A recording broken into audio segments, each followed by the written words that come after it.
Part B starts with my door. My door is in good conditions, properly mounted and secure, opens and closes properly. It's not hacking, meaning the hinges are in good conditions.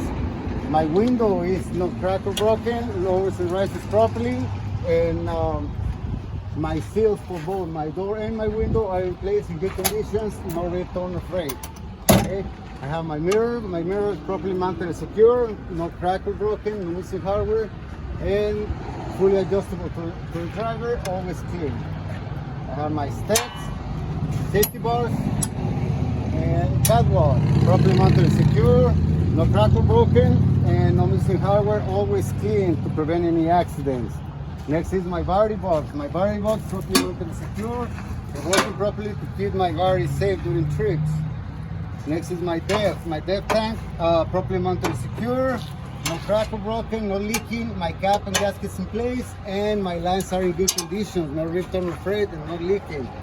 Next is my fuel tank. My fuel tank is properly mounted and secure, no crack, broken, no illegal welds, and no leaking. My lines are in good condition. My corrosive lines are in good condition, and no return or freight, and no leaking, properly mounted and secure with the clamps. My belts and gaskets are in place, my cap is in place.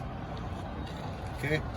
Next is my exhaust. My exhaust is in good conditions, no crack or broken, with no missing hardware, no signs of black soot or rust.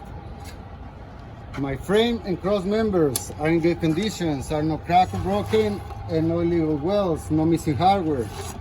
I have my drive shaft. My drive shaft is in good conditions, no crack, bent, broken, no illegal welds, properly mounted and secured to the U-joints, which are always properly greased. Okay, next I have my Airlines. My Airlines, blue for service, red for emergency, properly mounted and secure to the fittings on the truck, and only by glad hands to the trailer. My Airlines are in good conditions, are not ripped, torn, or frayed, and not leaking. I have my electric line. My electric line is properly mounted and secured to both the fittings on truck and trailer. It's not missing or worn any. It's not missing any insulation or no worn insulation. All three lines are in good conditions and not too long or too short, and properly mounted and secured with a spring support. Okay. Next is my fifth wheel assembly. My fifth wheel assembly with no space between my pickup apron and my skid plate. My skid plate always properly greased and properly mounted and secured to the platform, which is properly mounted and secured to the frame of the truck. Okay.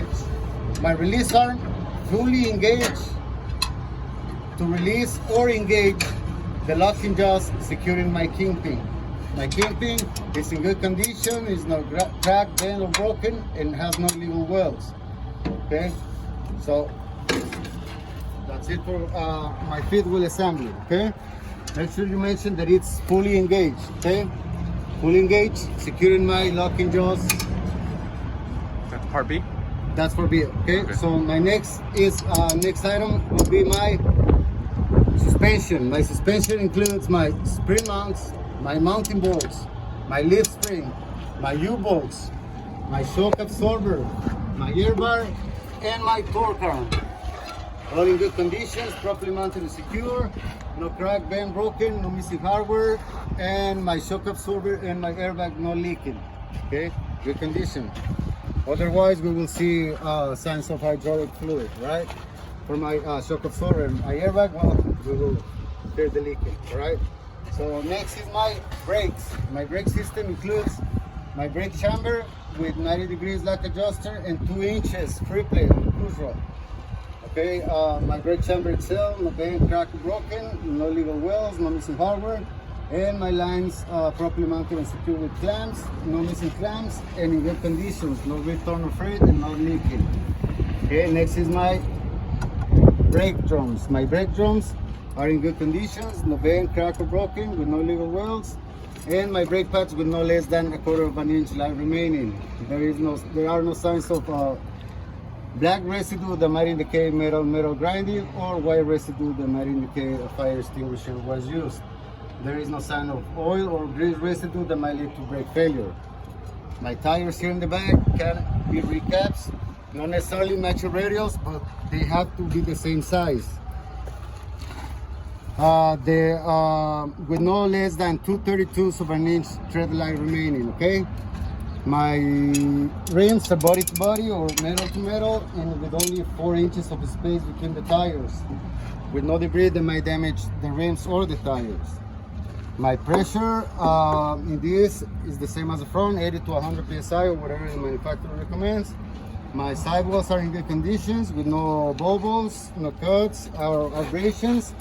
And in case I need to check the pressure of the tire or add air to the tire, I will do it through the valve stem, which is properly mounted and secure, not cracked or broken, and not touching the rim.